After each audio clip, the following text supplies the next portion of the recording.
Hey everybody, and Tony here, and it's December, and it's that time of year once again in which we're all preparing for the holidays. But not only that, this month is also very important because it's AIDS Awareness Month, and especially for us reviewers, since this is also the month in which we have this very special thing called the Red Ribbon Reviewers, in which we review anything involving movies, TV shows, cartoons, anime, video games, and all that stuff, so long as we wear a red ribbon around our chest area.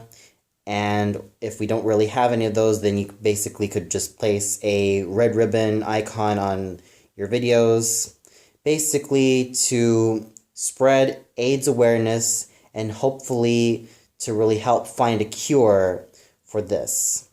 So, what better way to kick off these reviews than with a very little known Canadian television movie by the name of Liar Liar, between father and daughter, known in the United Kingdom as Daddy's Little Secret, which had its premiere on Canadian television, specifically on CBC, on January 1993, and aired in America 5 months later on that same year. This film was directed by Jorge Montesi. It was written by Nancy Isaac, and it starred Art Hindle, Vanessa King, Jan Mortill, Rosemary Dunsmore, Ashley Aston Moore, Joel Palmer, Kate Nelligan, Roman Podora, Michelle St. John, Wendy Van Ryzen, Kai Eric Erickson, and Susan Hogan. Now, I didn't really know much about this film, but I was kind of familiar with the actress who starred in this film, who played the titular character, Kelly Farrow, by the name of Vanessa King. I only knew her in her role from Are You Afraid of the Dark, in which she played Roxanne in the story The Tale of the Fire Ghost. I really didn't know her as an actress. I wasn't really so, familiar with her work, but I was also kind of curious about this film. I wasn't really so sure what this was going to be about, and as I read the synopsis, I was kind of interested with it, and all that. And let me just tell you that after watching this film on YouTube, even it was on 3 parts, I have to say it's a very difficult watch because, well, this film tackles the issue of child abuse and incest. Yeah, it is definitely a very tough film to watch, but it's by no means explicit. It's by no means, too explicit. It handles the subject, at least with tact and respect, research, and understanding. And, well, it is definitely a very worthwhile film to show, whether you're a parent or a kid. So, beginning with the story, I'm also kind of surprised that this is also based on a true life story. I didn't know the real life counterparts of this movie, but it's easy to say that some sources say that this film was based on true life events. So basically, this story tells the tale of a young girl by the name of Kelly Farrow, who seems to have a very close relationship with her father, Gil.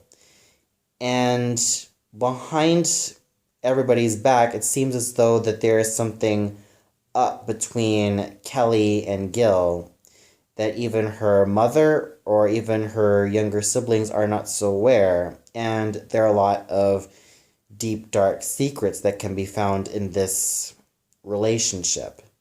Now, the film starts off rather okay. It starts off rather good with, Gil and Kelly being, well, like father and daughter, bonding with each other, but you kind of feel that there is something almost unhinging when you go into the later parts of the film.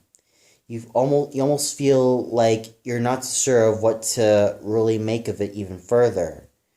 And let me just tell you that as soon as you get yourself really immersed in this film, it kind of gets really tough to get out because you know for a fact that even though there are not a lot of cases in this film that are too explicit, it kind of makes you wonder just, wow. It is definitely something that really hits you like a steamroller and makes you just feel totally speechless, especially when it came to the climax and especially the ending, which I dare not spoil. You see, trying to review the story of this film without spoiling anything is quite the challenge for me. But I will say this, go ahead and really see it for yourself. Now, even though I really felt captivated by the story, I did notice that there were some plot elements that kind of went a little bit too quick for my taste. But despite that minor issue, it's just nothing more than just a minor issue. I still felt like the story managed to weave itself very well in how it handled the issue of child abuse or even the roles that parents play and a lot of other things. You really do get to see the tension that Kelly has to go through, and you even get to see the different tensions that everyone has to go through, even though you know who you're rooting for from beginning to end. It's still a very well done story. Now, the cinematography I felt was also very well done. It doesn't cut corners. It doesn't really feel amateurish. It's still very well done. It's very well shot, and it's basically a very easy for the eyes film. There are definitely moments in which it can be shocking, like the flashback scenes are also kind of great and even basically will make you feel rather shocked and almost to the point where you really have to bawl your eyes out. But still, the cinematography is handled very well with well shot scenes and definitely a lot of great moments from beginning to end. The music, which is composed by Fred Mullen, I thought was also very well done. Everything, when it comes to the calmer moments, they are absolutely great, and especially when it comes to the more dramatic and blood-pumping moments, you really do feel like you're getting yourself immersed into this tale. So you really do feel like it really does do a really great job in just really getting you into the story. The characters are actually quite fascinating. And then let's start off with Kelly. Now, on the outside, people think that Kelly isn't really that much of a likable person. But despite that, she does have a lot of interesting layers despite being basically a child character. She is someone who you might think is rather mean and, well, someone that you don't always like to see on a daily basis.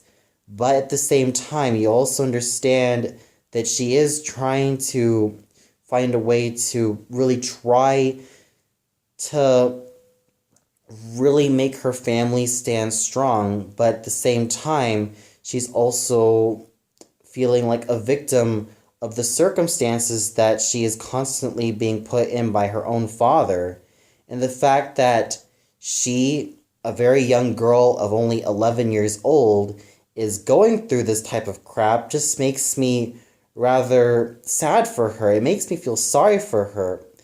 Of course, there are times in which she can be kind of rash and kind of not always too likable, but she does have that perfect balance of feistiness, independence, strength, spunk, and an overall resilience that makes her a very interesting and very much a character that we can all root for. She's someone who is actually very much a multidimensional character.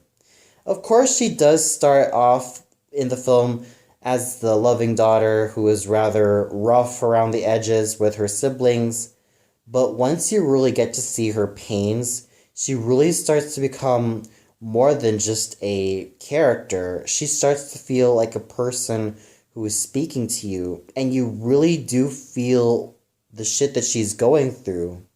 You really do understand her. You really feel like she has something to tell, and even though she at times can be hesitant, she manages to really stand up for herself and try to push forward.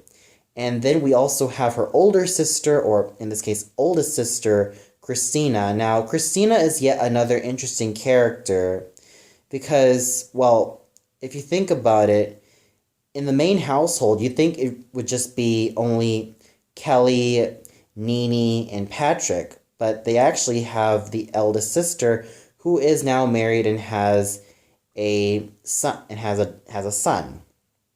So with Christina, she is definitely someone who you might think she's just a throwaway character, but she's definitely not. She also does help the story really move along, and she really is also someone who is also a very interesting character herself, because we also do understand of why she left the family in the first place. You also understand why she had to do what she had to do in order to leave her family in the first place and try to settle for a better life. And you could really tell that she is also in her own personal hell as well. And you could even see that there is a bond going between Christina and Kelly that's also very, very strong. Now, even though I'm not too crazy about Nene as a character, she can be quite fascinating as well. We do understand that she's just way too young to understand all of these things, and she only sees these things in only black and white, and pretty much thinks that, well, Kelly is the bad person and all that stuff, but, oh well, she also does contribute well to the plot. Patrick as well. I mean, in the first few moments, he doesn't really speak that much, but once he manages to open his mouth, he really does seem like a strong character within himself. And then you have the mother, who is Mary Farrow. Now, with Mary, she is someone who still believes that Gil could do no wrong to his children, but at the same time, she's just turning a blind eye to what is truly going on. And when it comes to Gil, well, let's just say that when in terms of how his character is written, it's actually kind of subtle of how he manages to be as the antagonist of this film. You really get to have this uncomfortable feeling, but you also can't help but see that there are some layers of him, even though he tries to prove himself that he is not a bad person, even though he thinks that what he's doing is right. Ultimately, his actions speak otherwise, especially when it comes to the various moments between his explosive moments and the moments that he constantly explodes and the moments he tries to assure Kelly that it was just how he was going through his own life. And you really get to feel like your skin would crawl every time he was on screen. But I guess that's what actually kind of makes him a villain that is actually real and someone you actually feel scared for, because this can happen to anyone, and you really feel like he's a real antagonist, because you know that this has happened to people, and it's frightening. How he's written is actually pretty frightening when you think about it. And I just felt like it really did the film well. Not to mention the other supporting characters, like, let's see right here, Mrs. Hildebrandt, who is the school counselor and the teacher. I thought was just a very great adult character in and of herself. And then we have other characters like Susan Miori and Janice and Helen Brown, who do very wonderfully to the plot as well. And even though I would have loved to see a little bit more development with other characters like Jonah, or even with a lot of other friends of Kelly, I felt like they've all served their purpose in the story very well. Not to mention the acting was actually really well done in terms of TV movie standards. Vanessa King as Kelly really gives such a multi-dimensional portrayal as this character. You really feel the pains that she's going through. You really feel that resilience, that spunk, that rebelliousness, but at the same time you also feel like you could see that this young girl also is in need of true, genuine love. Especially the same can be said of Jan Mordel's portrayal of Christina. You do feel that she does have a lot of strong moments, especially in the climax. She really does work well off of her co-stars, and she does a very great job in such a very thankless role. But I really have to hand it to Art Hindle, who played the main antagonist, Gil, for really giving such a really subtle, well-written, and just well-directed portrayal of this character. It's a really controversial character that he has portrayed, and I'm not even familiar with Hindle's career as an actor. It's very easy to say that he was a very prolific Canadian actor at the time, usually specializing in a lot of television shows and movies. And with seeing him in a role like this, I could really tell that it was such a huge challenge portraying this role. I also felt the same way for Rosemary Dunsmore, who played Mary. Now, I also understand that this was not even an easy role for her to pull off because, you know, she's playing a mother who is in constant denial of what's been happening to Kelly. And she does pull it off very, very well, especially with the late Ashley Aston Moore as Nini. She really does portray her character well. In fact, all of the actors and actresses in this film portray their roles very well. And I'm actually quite surprised because usually when it comes to certain TV movies, you might expect the quality of acting to be kind of iffy or meh or not that great in comparison to a lot of the big movies. But surprisingly enough, the acting quality found in this film was just superb. So overall, I have to say that Liar Liar between father and daughter was definitely a very tough watch for me. To really review something and treat it with the respect and the dignity and tact that it deserves is not an easy task for the likes of me. And this is coming from the same guy who's reviewed 12 Years a Slave and Fruitvale Station. So, with that said, I'm going to have to give this film a well-deserved 5 out of 5 stars. The minor... Let's just say that the minor issues of this film are easily forgivable because it has stellar writing and a stellar cast that really makes this film strong and definitely worth the watch. And I'll also post the links below on the description. Yes, it's on 3 parts. but let me just tell you that you're really not going to miss anything. Well, that's all for now. Be sure to tune in for another review. So until then, good night, everybody.